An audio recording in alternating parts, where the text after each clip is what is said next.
Fala pessoal, espero encontrá-los bem. Hoje eu estou aqui para falar com vocês sobre um assunto bastante interessante que vem tomando conta das discussões jurídicas desde segunda-feira, 20 de abril de 2020.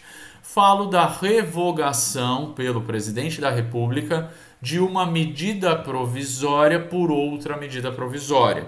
No caso concreto, o que o presidente da República fez foi editar a MP 955, que por sua vez revogou a medida provisória 905, justamente aquela que trata do contrato verde-amarelo e que traz diversas alterações na legislação previdenciária e trabalhista. As perguntas. 1. O presidente da República poderia ter feito isso, ou seja, ele poderia revogar uma medida provisória por outra? 2. Ele pode, agora que revogou, editar novamente a matéria que fora objeto da medida provisória revogada? Pois bem, foram justamente essas as discussões que se iniciaram a partir da segunda-feira. E o que a gente pode responder a partir de agora? A Constituição não diz expressamente que uma medida provisória pode ser revogada por outra, mas existe sim uma ação direta de inconstitucionalidade, a de número 2984 de 2003, que foi julgada pelo Supremo exatamente para tratar do assunto em questão, ou seja, se uma medida provisória poderia revogar outra medida provisória. A conclusão foi no sentido positivo, ainda que eu discorde na medida em que ou havia relevância e urgência para editar a medida provisória 905 ou há relevância e urgência para a edição da medida provisória revogadora da 905. Os dois juntos não têm como estar presentes, simplesmente porque a ratio, a intenção da medida provisória 905 era sim a mesma intenção que o governo vem demonstrando atualmente com os atos legislativos que vem editando, ou seja, reduzir direitos dos trabalhadores para supostamente manter empregos ou abrir novos postos de emprego. Então, por que é que o presidente da República decidiu revogar essa medida provisória? Pois bem, no domingo, 19 de abril de 2020, o senador Davi Alcolumbre, presidente do Senado e, portanto, na forma da Constituição Federal, também presidente do Congresso Nacional, publicou numa rede social uma sugestão para o presidente da República de revogar a medida provisória 905, editando uma nova conferindo então tempo para que o Senado pudesse debater uma nova medida provisória. Na segunda-feira, o presidente da República, que inclusive se manifestou dizendo que ele é a Constituição, mais à tarde decidiu então seguir a sugestão do senador Davi Alcolumbre e revogou então a medida provisória 905.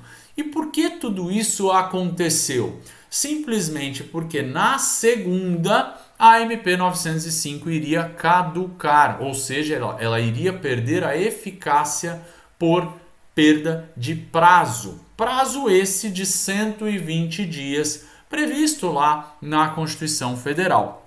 E aí o presidente da República decidiu revogar essa medida provisória, supostamente com a intenção de editar um novo ato normativo, que foi inclusive o que a mídia em geral, na própria segunda-feira, acabou por alardear. Agora o presidente da República, que revogou a medida provisória anterior, poderá editar uma nova medida provisória. Só que não. Por quê? Porque, na verdade, lamento dizer que se trata aí talvez de um equívoco manifesto do presidente da República. Por quê? Porque o parágrafo 10 do artigo 62 da Constituição Federal estabelece que medida provisória que perde a vigência por decurso do prazo ou que simplesmente é negada a sua conversão em lei pelo Congresso Nacional não pode ser objeto de uma reedição na mesma sessão legislativa. Mesma sessão legislativa, obviamente, em que ela perdeu a vigência e não na mesma sessão legislativa em que ela foi editada, que teria sido em 11 de novembro de 2019. Nesse sentido, até 22 de dezembro deste ano, que conforme o artigo 57 da Constituição Federal é o termo final da sessão legislativa que se iniciou agora, o presidente da República não poderá editar uma nova medida provisória regulando este mesmo assunto. E, portanto, é como se nós estivéssemos dizendo que o tiro saiu pela culatra. Porque se a intenção dele, no dia 20 de abril, foi revogar a medida provisória para que ele pudesse novamente tratar do assunto numa nova medida provisória, acaba sendo inviabilizada por esse dispositivo constitucional. E mais que isso, pessoal, como é que fica a situação da medida provisória 905 que foi revogada? Percebam, o processo legislativo que se inicia com uma medida provisória, ele é anômalo e, portanto, ele tem de ser analisado com muitas reservas. Anômalo por quê? Porque, na verdade, não cabe ao presidente da República editar atos com força de lei. É exatamente por isso que existem requisitos de relevância e urgência, artigo 62. É exatamente por isso que uma medida provisória tem tempo de vigência, 60 dias prorrogáveis por mais 60. E é exatamente por isso que, se ela não for aprovada e convertida em lei dentro desse prazo, ela simplesmente deixa de vigorar. Mas o que é mais interessante, e que foi inclusive objeto do julgamento lá da ADI 2984, lá em 2003 pelo Supremo, foi que, na ocasião, se discutia, afinal de contas, o que se faz então com essas medidas provisórias? As duas precisarão ser examinadas. Só que agora inverte-se a lógica. Primeiro se analisa a constitucionalidade, a validade da medida provisória revogadora, para depois se examinar, aí sim, a medida provisória revogada. Se por acaso a medida provisória revogadora for convertida em lei, não tem o que se fazer. A lei, então, revogou a medida provisória anterior.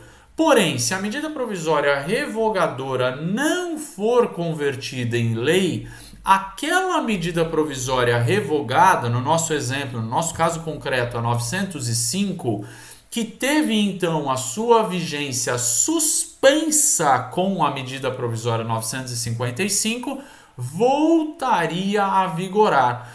O problema é que ela voltaria a vigorar apenas por um dia, que é justamente o dia que foi a segunda-feira, que seria o último dia de vigência antes que ela caducasse. E nesse sentido, então, estando ela em vigor, estando ela suspensa, é sim vedado ao presidente da República editar uma nova medida provisória tratando desse assunto. Importante observar também que tudo isso que eu estou falando não nos remete exclusivamente à decisão do Supremo de 2003, da ADI 2984, mas também a uma ADI do ano passado, 2019, a ADI 5727. E seria interessante, né, você analisar que existe uma decisão então de 2003 e de 2019, porque a composição do Supremo mudou muito nesses anos. E então, o posicionamento que poderia ser diferente de 2003, quando nós tínhamos da composição atual apenas Gilmar Mendes, Celso de Mello e Marco Aurélio, poderia então ter uma alteração de posicionamento para essa de 2019, a 5727, que não aconteceu.